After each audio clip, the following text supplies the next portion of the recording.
Hello students, video class में आपका फिर से स्वागत है। आपका अध्याय 8 कोशिका संरचना एवं कार्य चल रहा है। ठीक है, हम प्लास्टिड पढ़ रहे थे, यानी लवक के बारे में पढ़ रहे थे। लवक हमारे 3 प्रकार के होते हैं, रंगों के आधार पर, उनके कार्य के आधार पर। ठीक है, तो 3 प्रकार के लवक होते हैं। कौन कौन से होते हैं? आपका वर्णी लवक होता है, अवर्णी लवक होता है, और तीसरा जो लवक होता है हरित लवक। हरित लवक इज़ मोस्ट इम्पॉर्टेंट प्लास्टिड। ठीक है, वर्णी लवक आपका वो होता है जो कलरफुल, जितने भी कलरफुल आपके जैसे फूल हो गया, ठीक है, आपके जितने फल हैं, इन सब में क्या पाया जाता है? वर्णी लवक। वर्णी लवक की वजह से ही इनका जो कलर होता है वो कलर मतलब तरह तरह के कलर्स होते हैं। ठीक है, तो जो वर्णी लवक होता है वो रंग होते हैं। ठीक है, ये रंगों के कई रंगों के हो सकते हैं। ठीक है, अवर्णी लवक ये रंगहीन लवक होते हैं। ये कहाँ पाए जाते हैं? ये भूमिगत तनों एवं जड़ों में पाए जाते हैं। ठीक है, तीसरा आपका था हरित लवक, क्लोरोप्लास्ट। ठीक है, इसकी खोज किसने की थी? सिम्पर ने की थी। और ये जितने भी आपके हरे, ठीक है, हरे जैसे पत्तियां हो गई, हरे जितनी भी हरी चीज़ें हैं, मतलब पत्तियों का हरा कलर इसी की वजह से होता है। ठीक है, इसी में हरित लवक में क्लोरोप्लास्ट में ही क्लोरोप्लास्ट की संरचना में आपका जो कहते हैं ग्रेना पाया जाता है। ग्रेना के एक इकाई को थैलेक्वाइड कहते हैं। थैलेक्वाइड के समूह को ग्रेना कहते हैं। ठीक है, तो थैलेक्वाइड की ऊपरी सतह पर एक वर्णक पाया जाता है जिसे हम पर्णहरिम कहते हैं। ठीक है, तो पर्णहरिम जल और प्रकाश की उपस्थिति में ये भोजन का निर्माण करता है। ठीक है, ठीक है, ये पूरे पौधे के लिए क्या करता है? भोजन का निर्माण करता है। इसीलिए क्लोरोफिल को kitchen house of the cell बोला जाता है। ठीक है, तो जिसमें से हमने इसकी संरचना देख ली थी हरित लवक की। ठीक है, एक ये दोहरी झिल्ली युक्त संरचना होती है। इन दोनों झिल्ली के बीच की जो स्पेस होता है उसको हम पेरिप्लास्टिडियल स्पेस बोलते हैं। ठीक है, ये हमने देख लिया था। इसके अंदर जो पारदर्शी पदार्थ भरा होता है उसे हम स्ट्रोमा बोलते हैं। ठीक है, और इस जो आपका ग्रेना है, जो सिक्कों की तरह समान संरचना होती है, तो उसको हम पूरे समूह को ग्रेना बोलते हैं। उसकी एक इकाई को हम थैलेक्वाइड्स बोलते हैं। ठीक है, जो ग्रेना एक दूसरे से जिस संरचना द्वारा जुड़े होते हैं उसे हम स्ट्रोमा लैमेली बोलते हैं। ठीक है, ये सब हमने देख लिया था। तो हमने आवरण लिख लिया था और आधार द्रव्य यानी मैट्रिक्स स्ट्रोमा के बारे में देख लिया था। आज हम हेडिंग डालेंगे, अपनी थर्ड हेडिंग डालेंगे, थैलेक्वाइड्स। ठीक है, तो फटाफट से आप हेडिंग डाल लो, थैलेक्वाइड्स। ठीक है, ये एक सिक्के समान संरचना होती है। जैसे आप एक के ऊपर एक कई सिक्कों को रख देते हैं, सेम उसी प्रकार की एक संरचना होती है। एक संरचना को हम थैलेक्वाइड्स बोलते हैं और इसकी पूरे समूह को हम ग्रेना बोलते हैं। ठीक है, तो इसमें हम लिखेंगे यह एक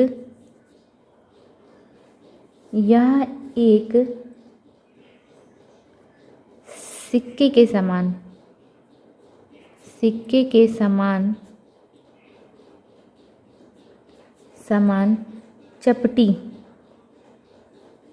चपटी संरचना होती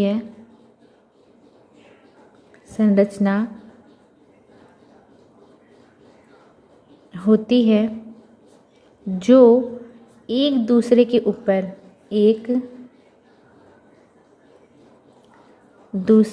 ऊपर चट्टे के समान, ठीक है, चट्टे के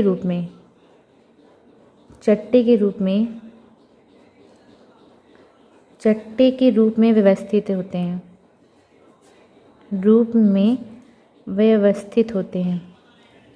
व्यवस्थित होते हैं। थैलेक्वाइड के समूह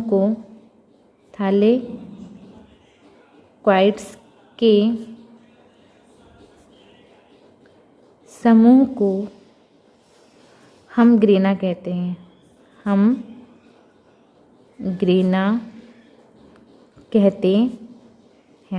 ठीक है, यहाँ पर हम थोड़ा सा ठीक करेंगे, थोड़ा सा मिस्टेक हो गई। थैलेक्वाइड के समूह को ग्रेनम कहते हैं, एक समूह को हम ग्रेनम कहते हैं।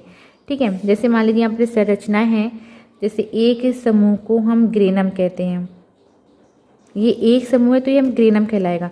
और इसी प्रकार कई समूहों को हम क्या बोलते हैं? ग्रेना बोलते हैं। तो यहाँ पर थोड़ा सा आप सही कर लीजिएगा। उसके बाद इसी में लिखिए ग्रेनम कहते हैं तथा सभी ग्रेनम को सम्मिलित रूप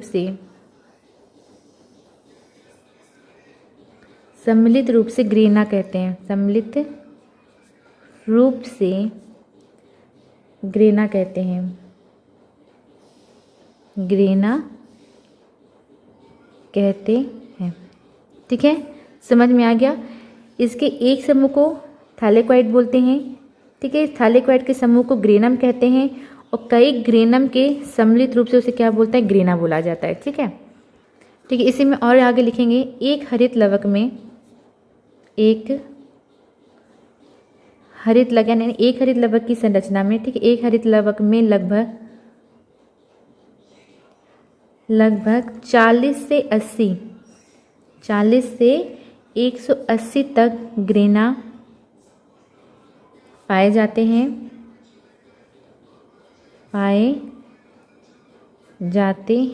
ठीक है, तथा एक ग्रेनम का निर्माण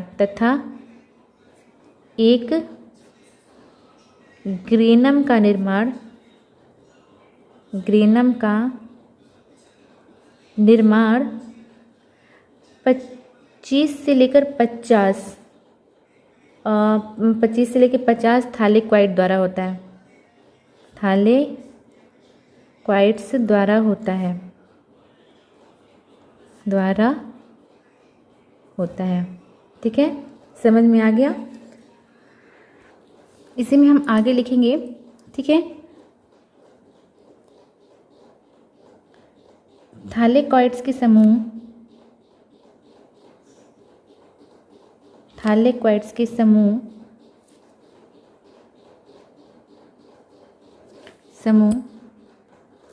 जिस संरचना द्वारा एक दूसरे से जुड़े रहते हैं उससे क्या कहते हैं, उसे स्ट्रोमा लैमेली क्या कहते हैं उसे स्ट्रोमा लैमेली। ठीक है, थैलेकॉइड के ऊपरी परत पर एक वर्णक पाया जाता है जिसे क्या कहते हैं, पर्णहरिम यानी क्लोरोफिल बोलते हैं।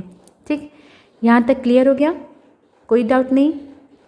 ठीक है, यहाँ तक हमने थैलेकॉइड्स के लिए। अब हम थोड़ा सा पैराग्राफ चेंज करके लिखेंगे। तो लिखेंगे हरित लवक पे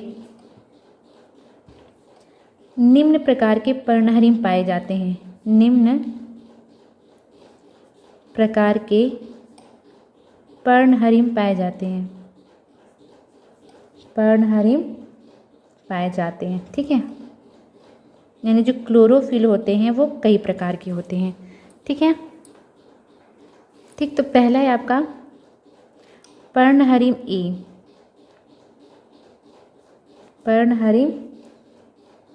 ए। ठीक है, इसका सूत्र होता है आपका, इसका सूत्र इम्पॉर्टेंट है। इनके नाम कितने प्रकार के होते हैं वो, और इनके जो सूत्र होते हैं वो आप अच्छे से याद करके रखिएगा। ठीक है, तो इसका सूत्र होता है, ठीक है, तो पर्णहरिम ए का सूत्र है C55H72O5N4Mg। ठीक है, इसमें मेथिल समूह होता है, मैथिल समूह CH3। मैथिल का सूत्र क्या होता है, CH3। इसमें मैथिल समूह होता है अधिकतर हरित लवकों में। ठीक है, यही पाया जाता है, पर्णहरिम ए पाया जाता है। ठीक है, दूसरा हम लिखेंगे पर्णहरिम बी। ठीक है, इसका सूत्र हम लिख लेंगे C55H, इसमें 72 पाया जाता है और इसमें 70। ठीक है, इसमें आपका जो ऑक्सीजन है उसमें उसके 6 अणु पाए जाते हैं, नाइट्रोजन के 4 ही हैं और Mg। ठीक है, इसमें बी में और ए में ज़्यादा डिफरेंस नहीं, बस थोड़ा सा डिफरेंस है। ठीक है, इसमें मैथिल समूह के स्थान पर क्या पाया जाता है, एल्डिहाइड CHO समूह होता है। ठीक है, इसमें मैथिल समूह पाया जाता है CH3। इसमें कौन सा समूह पाया जाता है, एल्डिहाइड CHO समूह पाया जाता है। ठीक है, तीसरा हमारा है पर्णहरिम C। ठीक है, थर्ड लिखेंगे हम पर्णहरिम C। ठीक है, इसका सूत्र लिखेंगे, इसका सूत्र आप इन सब के सूत्र याद रखिएगा। इसमें C35, आपका इसमें H जो हाइड्रोजन है वो 32 हो गया, ठीक है। O5 है, N4 एंड Mg, ठीक है। ठीक है, ये पर्णहरिम किस में पाया जाता है? जो शैवालों के वर्ग, ठीक है, बैसिलियोफाइसी और आपका फियोफाइसी। जब हम शैवाल पढ़ रहे थे उसमें हमने पढ़ा था, ठीक है। तो जो शैवाल का जो वर्ग होता है, वर्ग बैसिलियोफाइसी, और आपका जो फियोफाइसी वर्ग होता है उसमें ये पाया जाता है, ठीक है। ये पर्णहरिम बी के स्थान पर पाया जाता है, ठीक है। थर्ड हम लिखेंगे, थर्ड हो गया हमारा। फोर्थ हम लिखेंगे पर्णहरिम डी, ठीक है। ठीक है, पर्णहरिम डी का सूत्र है C55H70O6N4Mg, ठीक है। ये शैवालों के वर्ग रोडोफाइसी में पाया जाता है, ठीक है। फिफ्थ लिखेंगे पर्णहरिम ई, पर्णहरिम ई, ठीक है। यह, ठीक है, तो पर्णहरिम ई में लिखेंगे, इसका सूत्र नहीं है, ठीक है। इसमें लिखेंगे यह शैवालों के वर्ग ज़ैंथोफाइसी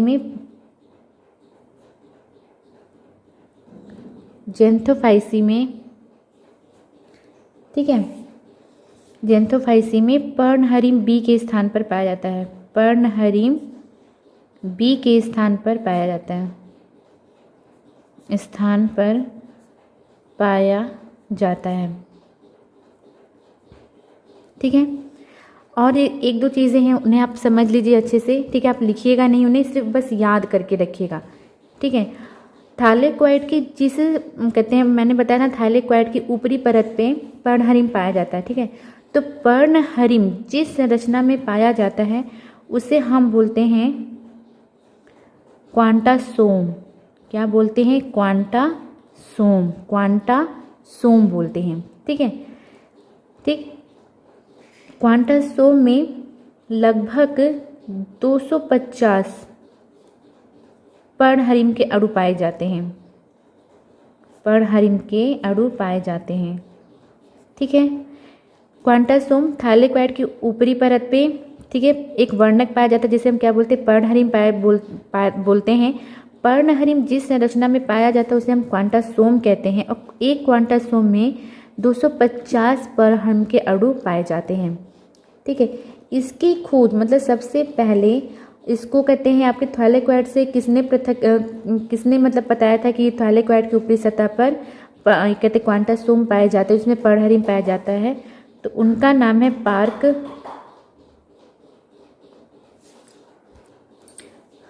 पार्क एवं बिगिंस नाम है उनका। बिगिंस ने 1964 में, ठीक है, 1964 में इसका पता लगाया था, ठीक है। बस ये दो चीज़ें आप और याद रखिएगा। उसके बाद हम अपने नेक्स्ट हेडिंग की तरफ बढ़ते हैं। नेक्स्ट हेडिंग है हमारी हरित लवक के कार्य। हरित लवक के कार्य आप सबको पता है। ये हरित लवक के कार्य क्या हैं? नहीं पता है तो चलिए हम फटाफट से लिख लेते हैं, ठीक है। ठीक है, तो हरित लवक का कार्य क्या है? तो हरित लवक का मुख्य कार्य होता है सूर्य की प्रकाश की उपस्थिति में, ठीक है, वायुमंडल से कार्बन डाइऑक्साइड का उपयोग करके, ठीक है, कार्बोहाइड्रेट्स का निर्माण करना होता है, ठीक है। कार्बोहाइड्रेट्स मतलब भोजन का निर्माण करना होता है, ठीक है। ये वायुमंडल से क्या करता है? कार्बन डाइऑक्साइड को लेता है और आपका कहते हैं भूमि से जल, खनिज लवण उन्हें अवशोषित करता है, ठीक है, और उसके बाद भोजन का निर्माण करता है, ठीक है। भोजन के निर्माण के बाद ऑक्सीजन मुक्त होती है, ठीक। तो इसको हम लिख लेंगे हरित लवक के कार्य में, लिखेंगे हरित लवक का मुख्य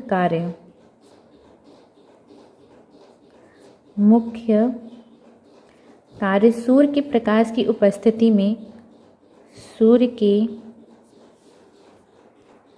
ठीक है। तो हरित लवक का मुख्य कार्य सूर्य के प्रकाश की उपस्थिति में वायुमंडल से कार्बन डाइऑक्साइड का उपयोग कर भोजन का निर्माण करना होता है, ठीक है। इसका हम सूत्र देख लेंगे, मतलब इसका रिएक्शन देख लेंगे। हमने पहले भी देख लिया, फिर से हम लोग लिख लेते हैं, ये बहुत इंपॉर्टेंट है। ठीक है, कार्बन डाइऑक्साइड और जल। अब इसमें क्या चाहिए, सूर्य का प्रकाश, ठीक है, सूर्य का प्रकाश हो गया, ठीक है, और ये हरित लवक में उपस्थित पर्णहरिम यानी क्लोरोफिल, ठीक है। भोजन निर्माण के लिए क्या चाहिए, सूर्य का प्रकाश और पर्णहरिम का होना बहुत ज़रूरी है। फिर इसका जो रिजल्ट आएगा यानी जो भोजन बनेगा C6H12O6 और वायुमंडल में क्या होगा, ऑक्सीजन गैस रिलीज होगी, ठीक है। तो ये आपका हरित लवक का कार्य हो गया। एक और छोटा सा है, वो कभी कभी पूछ लेता है तो हम लिख लेते हैं कि अवर्णी लवक एवं वर्णी लवक में अंतर, ठीक है। इसको भी हम लिख लेते, क्यों छोड़ें, अगर जब हम नोट्स अच्छे से रेडी ही कर रहे हैं तो हमें एक एक पॉइंट से लेकर चलना चाहिए, ठीक है। मान लीजिए अगर कहीं से भी क्वेश्चंस आता है तो हम कंफ्यूज नहीं होंगे, तो लिखेंगे अवर्णी लवक, अवर्णी लवक एंड वर्णी लवक में अंतर। आप लोग हेडिंग डाल लीजिएगा, मैं सिर्फ ऐसे ही लिख रही हूँ, ठीक है। सबसे एक आपका जो मोस्ट इम्पॉर्टेंट जो अंतर है वो आप सबके माइंड में आ ही गया होगा। अवर्णी लवक क्या होते हैं, ये रंगहीन होते हैं, ठीक है। ये आपने सबने याद कर लिया होगा अच्छे से कि अवर्णी लवक जो होते हैं वो क्या होते हैं, रंगहीन होते हैं, और जो वर्णी लवक होते हैं ये कई रंग के होते हैं। तो सबसे पहला इनके बीच का अंतर यही है, ये कई रंग के होते हैं, ठीक है। सेकेंड हम अंतर लिखेंगे, ठीक है। दूसरा है, ये दूसरे प्रकार के लवकों में बदल सकते हैं, ठीक है। ये दूसरे प्रकार के लवकों में बदल सकते हैं। मैंने आपको बताया था कि अवर्णी लवक जब इनमें प्रकाश की उपस्थिति यानी जब इनमें प्रकाश पड़ता है तो किस में बदल जाते हैं, हरित लवक में। इसका मैंने एग्जाम्पल दिया था आलू, ठीक है। आलू में जब प्रकाश पड़ता है तो वो आलू क्या होते हैं, हरे रंग के हो जाते हैं, ठीक है। और जैसे ही हम इन्हें और इस अंधेरे में रख देते हैं तो ये फिर से हरित लवक से अवर्णी लवक में बदल जाते हैं। पर जो वर्णी लवक होते हैं उनमें ऐसा कुछ भी नहीं होता, ठीक है। थर्ड हम लिखेंगे, ठीक है, थर्ड हम लिखेंगे कि संचित पदार्थ के आधार पर ये कई प्रकार के होते हैं और ये रंग के आधार पर कई प्रकार के होते हैं, ठीक है। फोर्थ हम लिखेंगे, fourth point, fourth and last point है आपका कि ये समानता पादप कोशिका के भूमिगत भाग, जो भूमिगत कोशिकाएं होती हैं, भूमिगत भाग की कोशिकाओं में पाया जाता है, भूमिगत भाग की कोशिकाओं में होता है, कोशिकाओं में होता है, ठीक है। और वर्णी लवक ये कहाँ पाया जाता है, ये भूमि के ऊपरी भाग पर, ठीक है। ये सामान्यता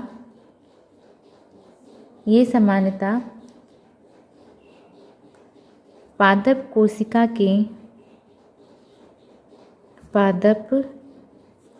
के भूमि से ऊपर खुले भाग में पाए जाते हैं, भाग में होते हैं, ठीक है। तो आपका वर्णी लवक और अवर्णी लवक में भी अंतर कंप्लीट। तो ये आपका हरित लवक का पूरा जो कॉन्सेप्ट है वो आपका क्लियर हो गया, ठीक है। हरित लवक का भी कॉन्सेप्ट क्लियर हो गया। आपका जो प्लास्टिड, तीनों प्रकार के प्लास्टिड हमने पढ़ लिए हैं, तीनों प्रकार के लवक हमने पढ़ लिए हैं, ठीक है, जो पादप कोशिकाओं में पाए जाते हैं। ये सिर्फ किस में पाए जाते हैं, पादप कोशिकाओं में पाए जाते हैं।